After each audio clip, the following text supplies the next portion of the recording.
Good morning, everybody. Welcome back to Lick Branch Farms. My name's David, and in today's video, we're going to be working on direct seeding carrots. If this is your first time visiting our channel, we hope you'll consider subscribing. A little context for our farm is we are a 4-season market farm. We farm 365 days a year. We grow specifically for market. We go to farmers markets throughout the state, and we take our vegetables and baked goods. My wife Betsy, she bakes bread, she bakes a lot of sweets, she bakes a lot of cookies and things of that nature. So we carry those to market. We do have a acidic food certification to where we can pickle items. We can take those items and we grow everything that we pickle here on our farm, whether it be cucumbers, to make pickles, okra, whatever. So if you're into gardening, farming, baking, making pickled items, things of that nature, there's something on this channel for everyone. All right, so on today's video, we're going to be direct seeding carrots. Now, yesterday I got out here and I mulched in these two beds here, and you can see, if you followed our channel at any length of time, you know that we farm on a 30-inch bed. What they call a market bed, and basically it's 30 inches wide and it's raised, and it's probably got, this bed here probably has, looking down, so it's that deep. I'm thinking 3.5, 4 inches of mulch on that bed. And most times we direct seed into this using a precision seeder, a Jang seeder is what we use mostly. We do use earthway for bigger seed, but for small seed like carrots and radishes and things of that nature, we use a Jang seeder. So in a video we did not long ago, we used the Jang seeder to direct seed radishes. Now that's what's under this tarp. And I've been checking on these guys, and they're just before germinating, because you can see right here, you see this guy here, he's sprouting, and there's probably going to be a few more today. There's another one there.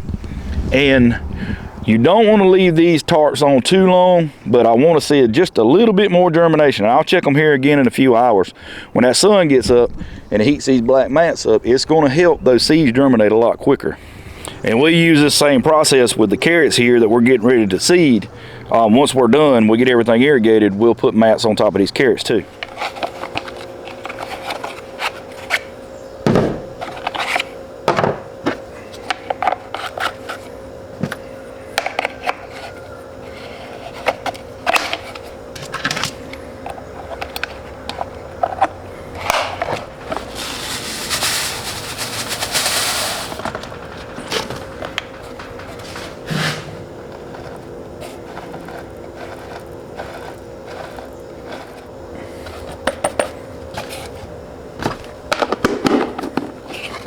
All right, guys, so here is the Jang that we use here on the farm.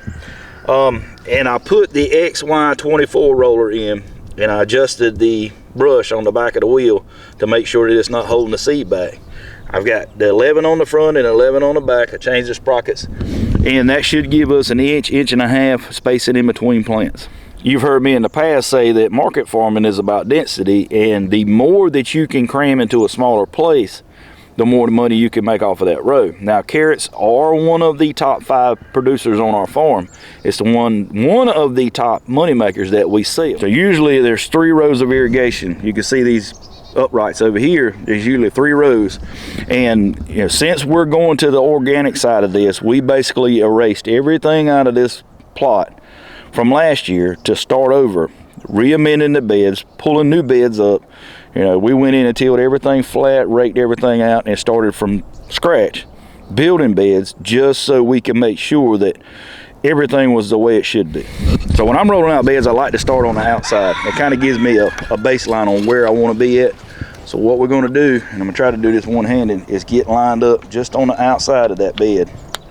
And there's a reason for that. If you see the impressions in the middle of those rows, if you see the area that looks like it's raised, that eventually is where we're going to lay the drip tape when we get ready to put it in here. But for right now, just to get them up and going, we're going to use these overheads.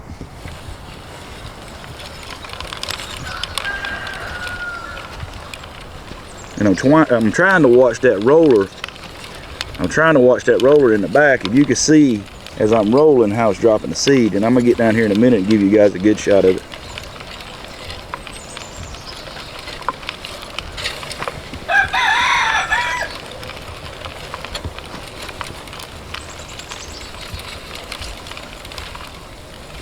Looks like we're getting plenty of seed coming out of there, and that's good.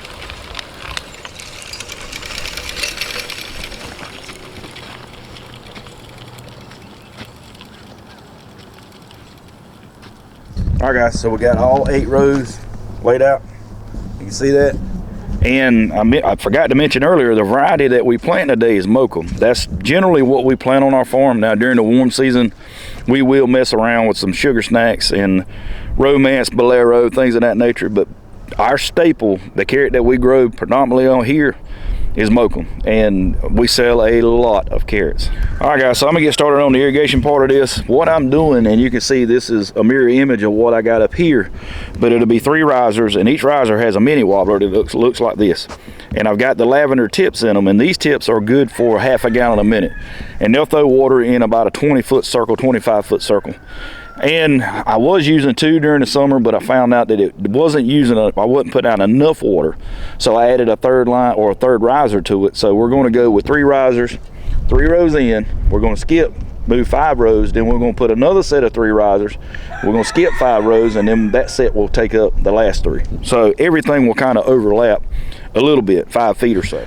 All right, guys, so after 2 failed attempts, I'm still working on this irrigation. First time, that fitting right here was busted on the bottom. I guess water was in it and it froze up when it got so cold. But now this riser here, the tip stopped up on it.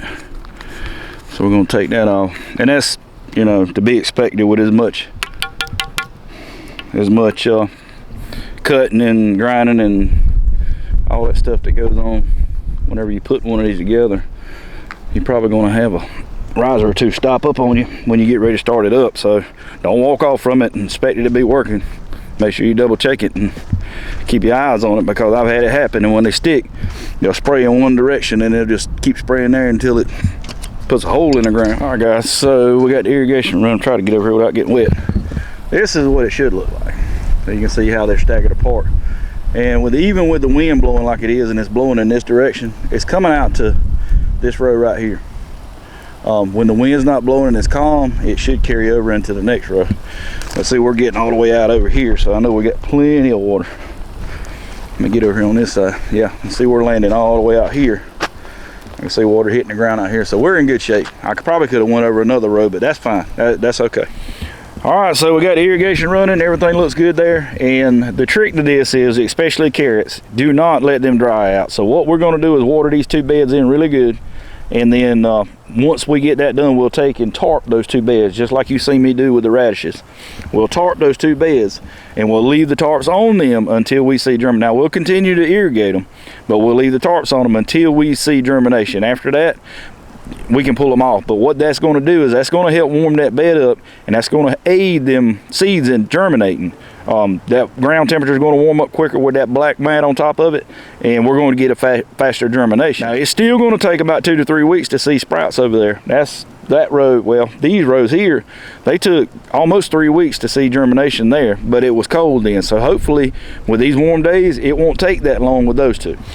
Well, guys, that's going to do it for today. I'm going to get off of here. I got to get over here in this cabbage plot and go ahead and get them rows started pulling those up. I got to go get some chicken litter here in a little bit and go ahead and mix in that, but you can see we're actually working on that. We got all the cabbage out of the way yesterday, so we're getting ready to start running rows, and it won't be long. These plants you see right here, they'll be going down through here, so a lot of stuff fixing to hit the ground. So guys, as always, we appreciate you stopping by. We thank you for watching, and we'll see you on the next one.